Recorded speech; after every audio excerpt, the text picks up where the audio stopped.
So we're going to start with gratitude from the Torah, which also has a meditation for the upcoming Parashat Vayeshev. So I chose to focus on the jealousy between the brothers and Yosef, because I believe that, and even before I saw that it was, my belief was verified by psychological research, that gratitude is the antidote for jealousy, that we have to learn to develop gratitude in order to overcome the feeling of jealousy that I'm sure a lot of us have experienced.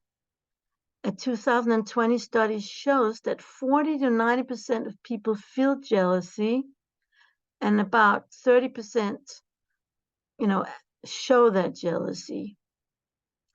So I was thinking about the brothers being jealous at Yosef, because there's two things that made them jealous.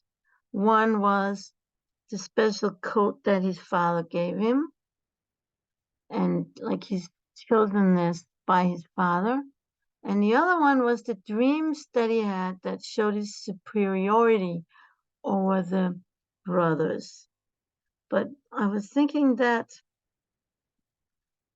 the brothers, if they had developed more gratefulness, Bezrat Hashem, they would be able to realize how each one is unique. Each of the 12 tribes have his own gifts to the general community of Israel. Look at the Levites. They have the Kohen, and the Levites, that they have a special honor to be serving Hashem, to be the first ones to be serving Hashem in the temple.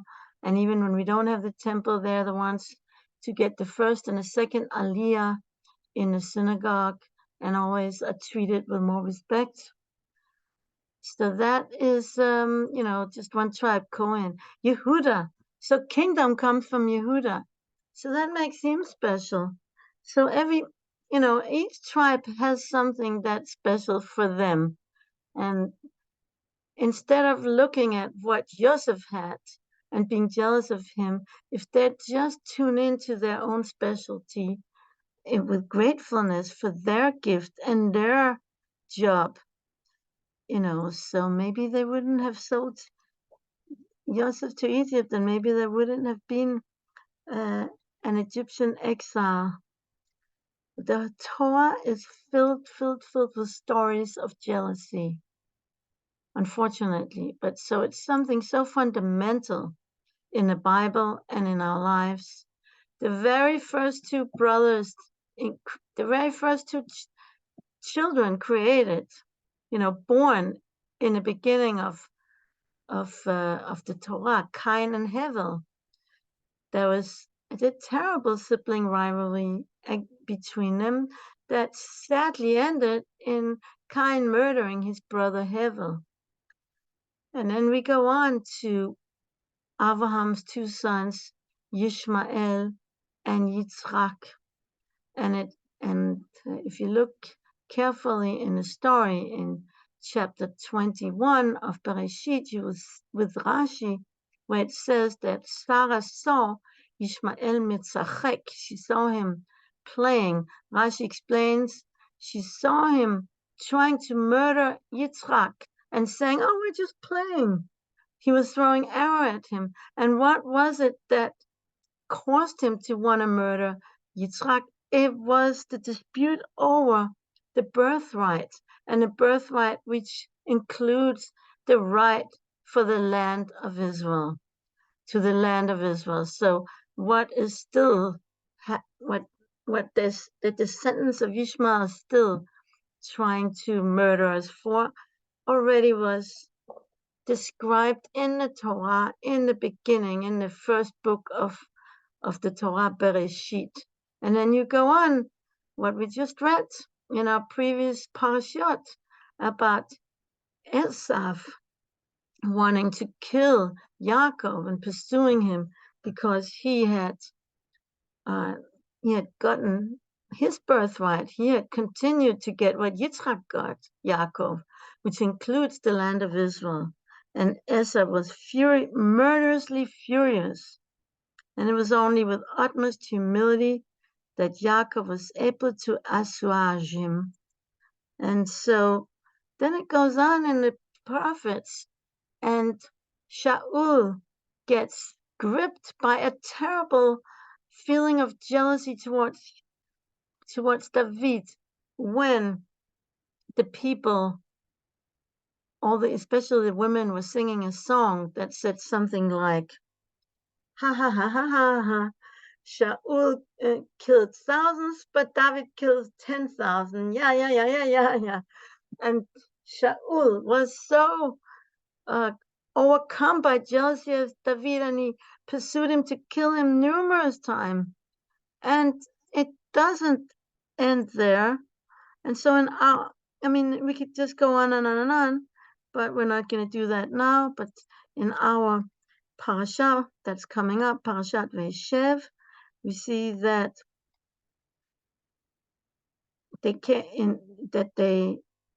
brothers sold Yosef in Shechem, and that is a place that's, destined for unfortunate events. In Shechem, Dinah had been raped. In Shechem, they sold Yosef, and in Shechem, the kingdom of David was divided later. So Rabbeinu Bachya explains the two kinds of jealousy, and he says that the first one, that Yaakov had gotten his father's more attention from his fathers. He got in a special multicolored garment. That it didn't say they were jealous, it just said that they hated him. Because that is something more external. There's two kinds of jealousies. There's the jealousy and hatred are very closely related. There's the jealousy of possession. So the possession that Yosef had, that he had the special multicolored garment, and the possession that he had more of Yaakov's love than the rest of the sons. That's one level that can elicit hatred and jealousy. But where it's really bad is, especially for tzaddikim, like all the tribes were tzaddikim, were holy men, and they weren't just going to be jealous about material possessions. But when Yosef started to tell his dreams, and he told about how the 11 stars and the sun and the moon would bow down to him, they understood that he was really talking prophetically about his own spiritual superiority over all of them. And that was something that's a harder kind of jealousy, when you feel someone else is on a higher spiritual level and you feel inferior. But although it's a more painful jealousy, it can be redeemed by transforming it into respect and desire to emulate that positive character trait that another person has. And that's known in the Torah as kinat sofrim, which means jealousy among teachers increases wisdom.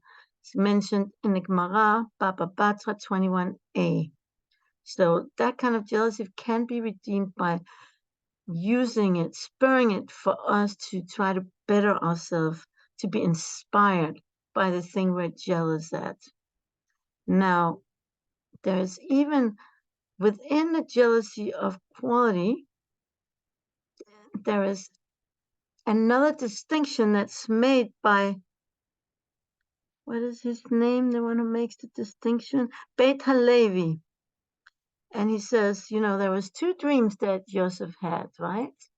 So the first dream was about the sheaves bowing down to Yosef's sheaf, whereas the second dream was the sun, moon, and the stars bowing down to Yosef. And he noticed when it talks about the sheaves, that corresponds to abundance. Again, material. It doesn't say they bowed down to Yosef, only to Joseph's sheaves, because it's something still more external, what we have.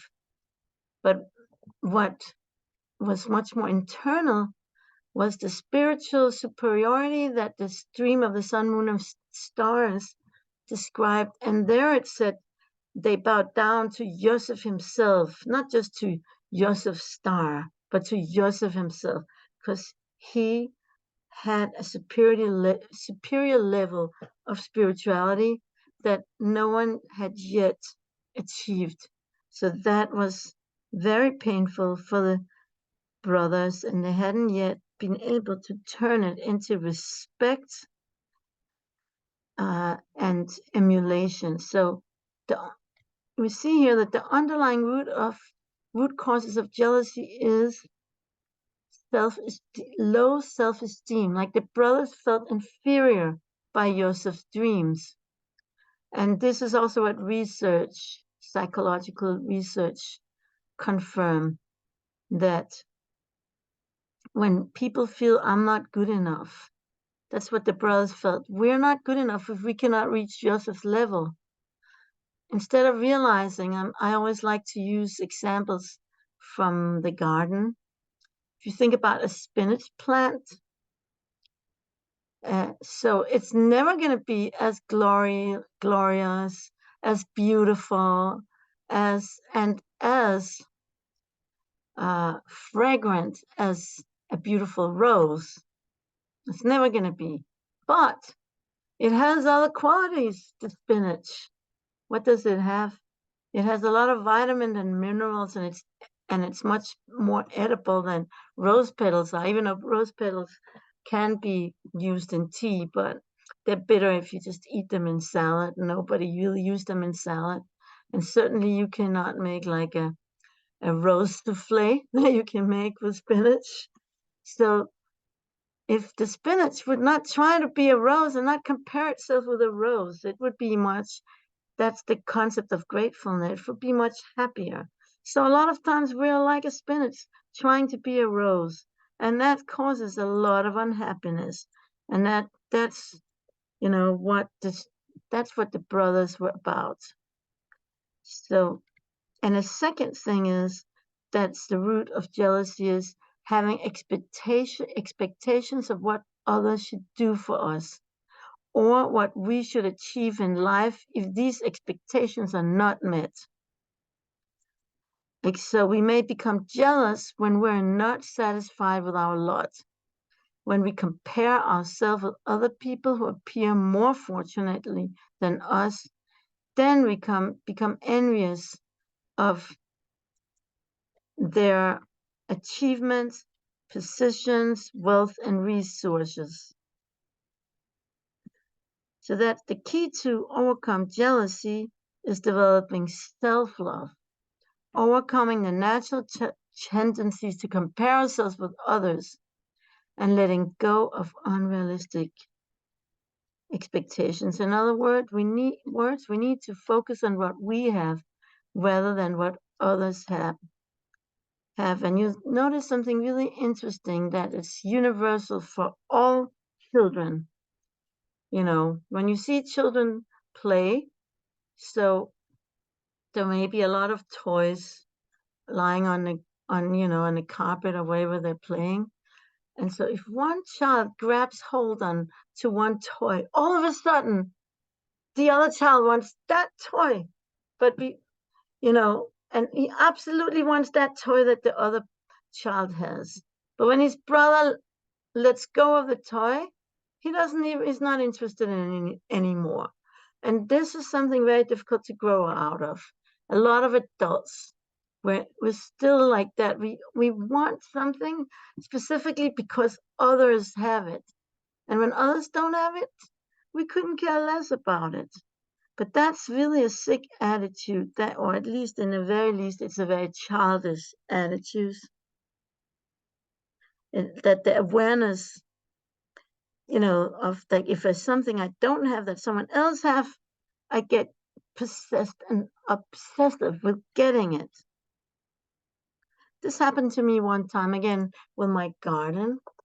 I had visitors, and we went together to take a walk in my garden. And I also have a tenant who lives in in part of our plot. And in her garden, everything was just. She really has green fingers, and also she has a lot more like sunlight where she is. Everything was just beautiful in her garden. In a small piece of land, she has so many flowers, so many edible different vegetables and squashes. And then my guest was like, "Oh, wow, beautiful. And let's see what you're growing." And then we took like a walk in my garden, and it's like, well, everything was kind of struggling. Oh, okay, well, and I could feel like in comparison with my neighbor's garden, like my garden was like no good. And all of a sudden it zapped out of me all my desire to even work in a garden and make it better. I felt like I just can't.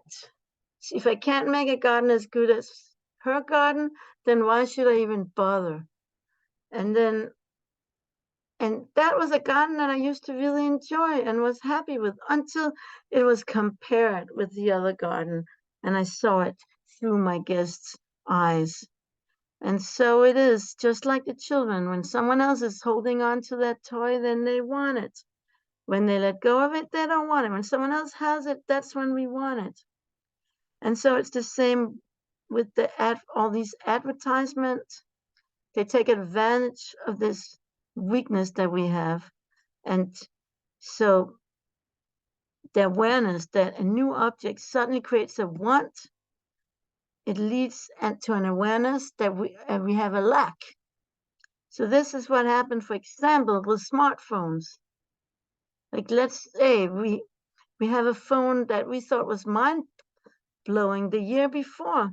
And every day up to the announcement of the newer version, all of a sudden it's perceived undating, no, outdated, lacking in features, and just plain old.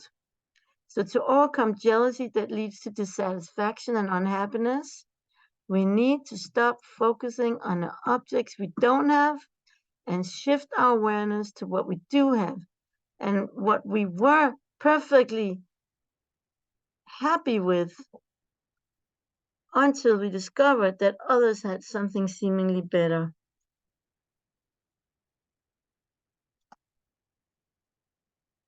So it says, it's a quote by Mike Snitz, the cure for jealousy and envy is gratitude. So gratitude is incompatible with envy. It is very difficult to experience anxiety, fear, and regret while practicing gratitude. So there is a 2002 study on gratitude where they found that grateful people report themselves as being less materialistic and less envious. Material success is not a very important factor in the happiness of highly grateful people. I always been for a long time aware of the importance of gratitude, and I share that, and that's my blog every single week is about gratitude from the Parashat. I shared that with as many people as possible, but I never really thought about this inverse relationship with envy and gratitude. But it makes perfectly sense. Gratitude enhances our lives by extracting the good points of any given moment and experience, while envy and jealousy redirects our attention away from the present moment and into the abstract future. Most of us crave success, popularity, and material gain, but it's too much empathy on the things, and it makes us that, and all these things makes it that we can't really enjoy the moment of here and now. So we have to learn to live our moments well. Then we'll find fulfillment and closeness to Hashem wherever we go. If we find ourselves struggling with a discontented or resentful longing aroused by someone else's fortune or qualities, then gratitude might be the perfect antidote. So now get ready for the meditation. Meditation to overcome jealousy. Close your eyes. Take a few breaths. And notice your feelings. The first step to overcome any problem is becoming aware of it. Although it may feel taboo, simply acknowledging jealousy's presence can help ward it off in the future and strengthen a relationship with the present. Exploring the emotion that underpins jealousy can inspire self-reflection that may help to develop internal coping skills.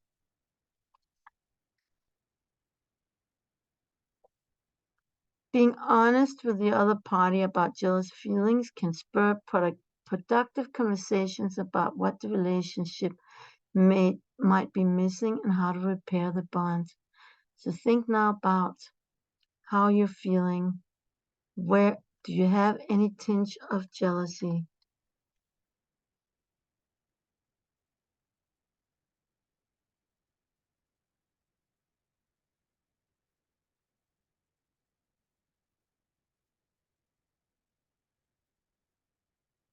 Of other people, of what they have, or who they are? Just be aware of it. And the next step is acknowledge your feelings. Take this moment to pause and notice whatever environment or situation you're in. When a jealous feeling arises, acknowledge it.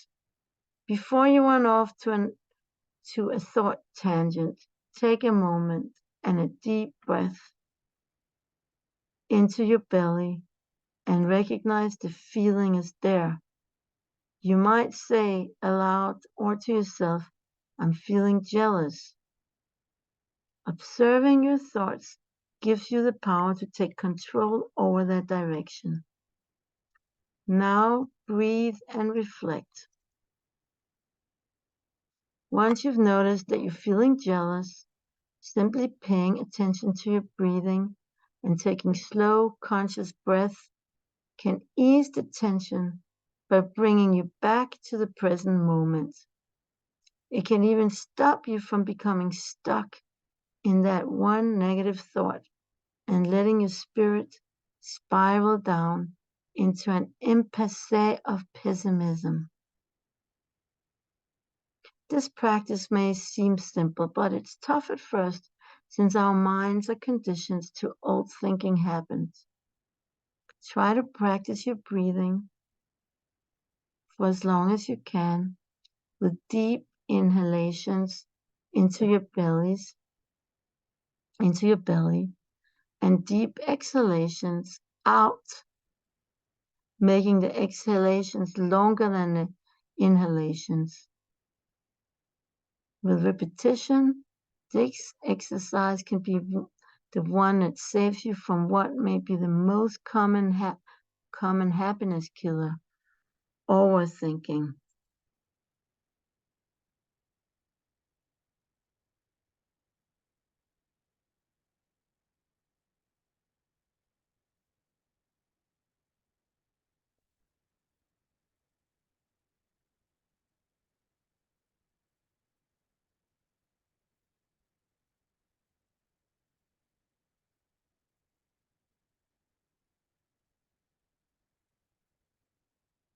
Practice letting go by replacing a negative thought with a positive phrase. The idea of letting a negative thought or thought pattern go is great, but our brain don't necessarily work that way. If we're going to give up a habit that's essential to the way we view ourselves and others in the world, we need to replace it with something. Your positive phrase doesn't have to be complicated.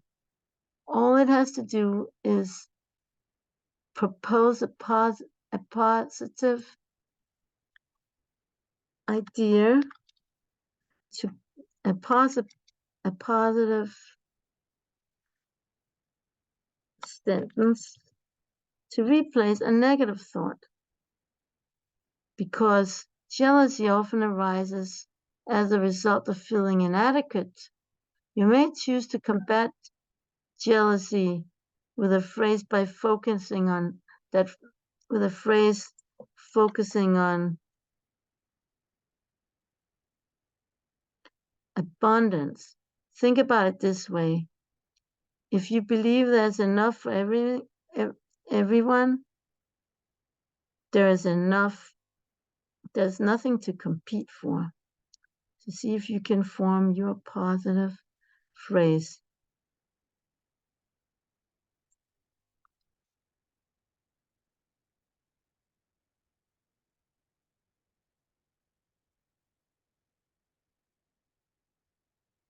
Practice pronouncing your positive phrase.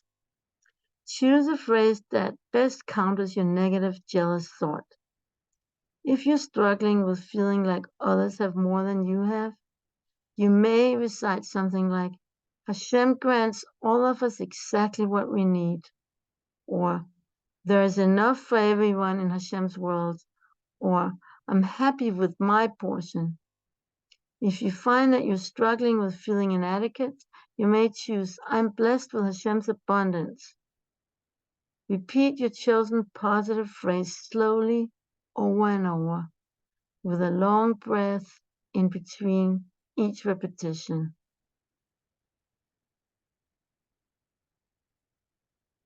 Keep doing it for a while, even if it feels dishonest at first, which